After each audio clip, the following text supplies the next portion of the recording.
Welcome back to this week's Parent Parsha series, Parshat Bereishit. You might be thinking to yourself, I can't believe it's Shabbos again. And it's true, it is Shabbos again, and we are all thinking the same thing. But thank God it is Shabbos, and we are starting with a brand new Parsha, Parshat Bereishit.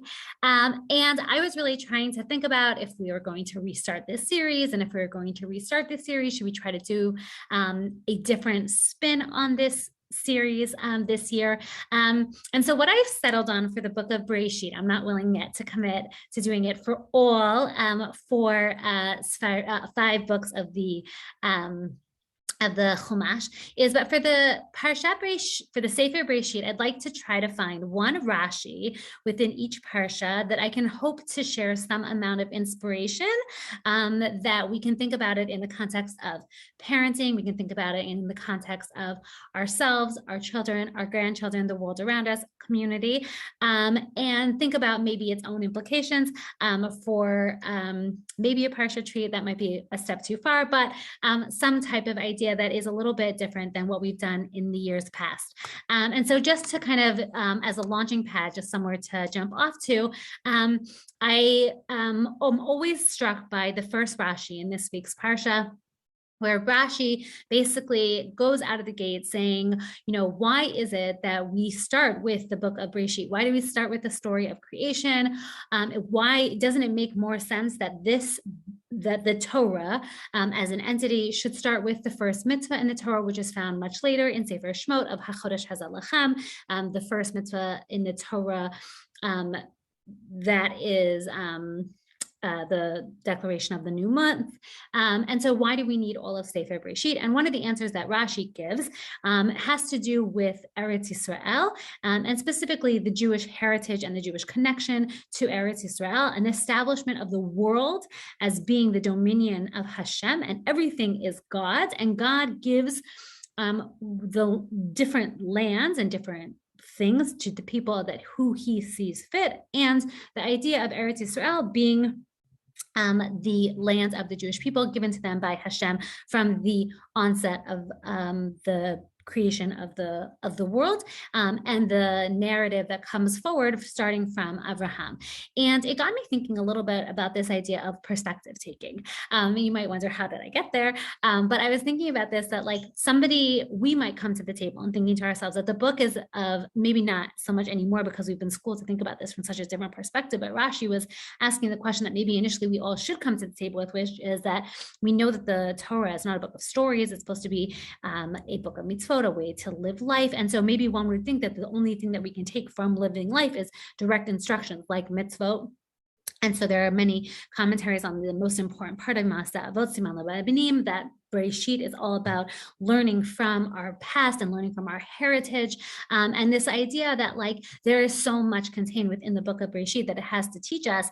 And so this ability for us to think about this from a totally different perspective, that in this case, I think maybe Rashi might be suggesting that from the perspective of Hashem, that's not the only important thing that the Torah is going to help instruct us and teach us, but is going to be also an instruction about the way in which we think about the world, that the world is God's and God gives the land of Eretz Yisrael, and ensuring a certain inheritance for the Jewish people, and thinking about this idea of perspective taking, that you might think one thing, but when you take a step back and think about it from a different way of thinking about it, then the situation or the whole nature of, let's say, the book of Bereishit becomes so much more illuminating, and thinking about it from a totally different perspective. I was thinking about this also in terms of the fact that we're coming off of Chagim in particular. And I was thinking about this idea of perspective taking, that I think Rashi in some ways is helping us take a step back and think about this from a totally different perspective, as Rashi often does. But I was also thinking about the idea that the launching point then evolves amongst other Parshanim about this idea of Ma'asa Avot Siman Labanim, that parents, really this idea of the things that we can learn from our parents, from our forefathers, Abraham, Yitzchak, and Yaakov, but also thinking about the ways in which we can learn from our own family and our own family dynamics, and thinking about the fact that we're coming off perhaps of a time where we spent a lot of time with our family.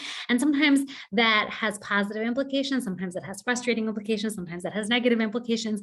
And sometimes we can have moments where I think as adults, we can take a step back and think of ourselves, have we been able to take in maybe things and assumptions that we made about our parents or our family members or our siblings based on our experiences of them as we knew them as children in those initial family roles? And is there a way for us to maybe take a pause and take a different perspective and think about the narrative from a totally different perspective? And sometimes the beauty of taking a different perspective, more often than not, is we're actually much more kinder when we're really able to take a step back. We're able to be more empathic to a situation. I guess I was thinking about this and something that happened in my own home. Actually, I think it was yesterday. It was 2 days ago. And I was thinking about the fact that I got caught in the rain and I was pushing a double stroller. And for some reason, it was like, it was raining, but it was kind of like steamy. And so I kind of like schlepping and I was hot and I was schwitzy and I walked into the door and somebody wanted me to hold them. And I had this moment where I was just like, I am a mother and I know I'm supposed to pick you up and hold you, but I'm also a human being and I'm sweating from every part of my body. And I just need like a minute to like cool myself down. And it was this moment of like, right, I'm a mom and then I'm also a human being. And I was thinking about actually the most random thing in my own childhood that I'll share with you was that my mom actually went back to school when I was a teenager. And I remember at the time feeling like a really deep sense of annoyance. Like when I needed her help on something, she was doing homework and feeling like a sense of like, why wasn't she there for me all the time whenever I needed her? And I remember as like an 8th grade teenage person feeling like a little bit of like a sense of like, oh, it's so annoying to me. And now as like a little bit as an adult, being able to take a step back and think to myself like, wow, my mom was being a mom and she was also being a person. And like, if I had been able to take that perspective, maybe I would have been a lot kinder.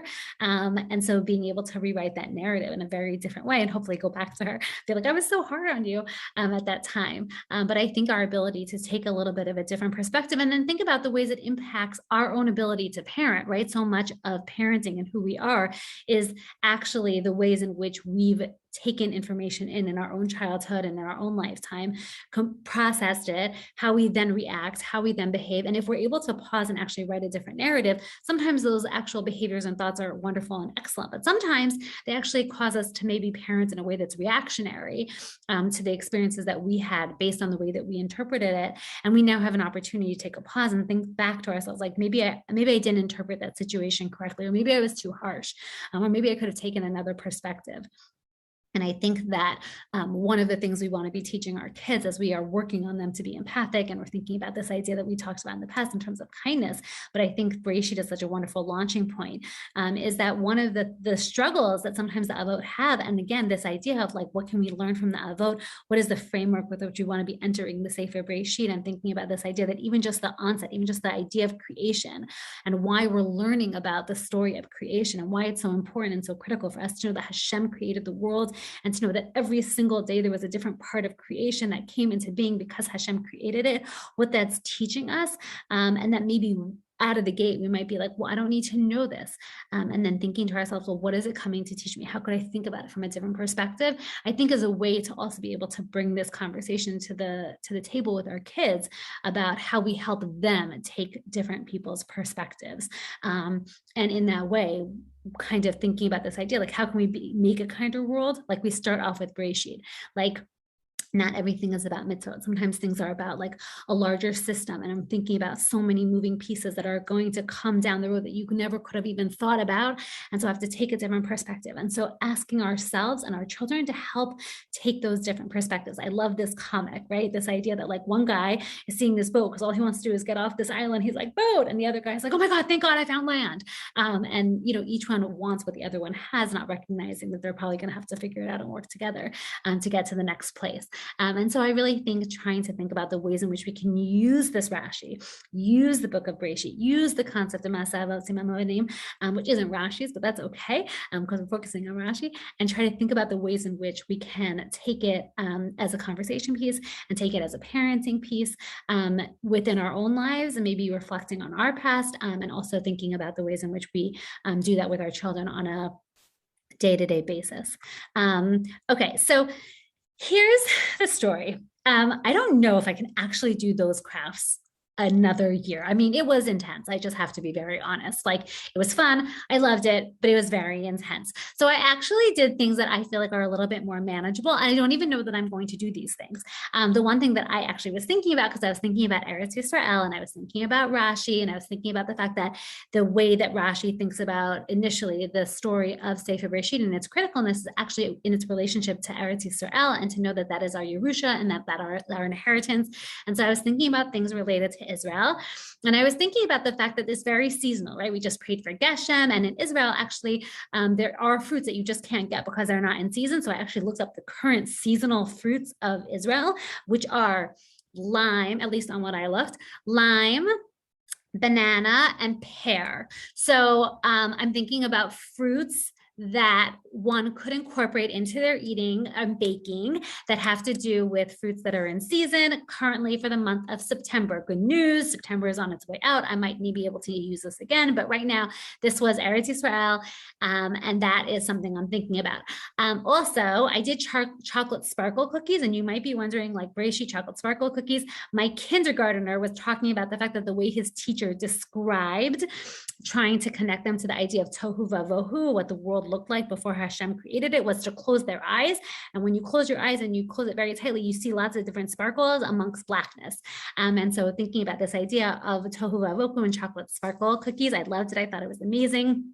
I did blue and white for Eretz Yisrael, and a heart, really this idea that we start off with our hearts looking towards Israel and to Eretz Yisrael as our land and our Yerusha, and black and white cookies, because you can buy them. They're everywhere. They're easy. And that was the beginning of the world. So I want to wish everybody a good Shabbos and the beginning of a wonderful, healthy new year. It should be filled with bracha and just good things to come. Have a great Shabbos.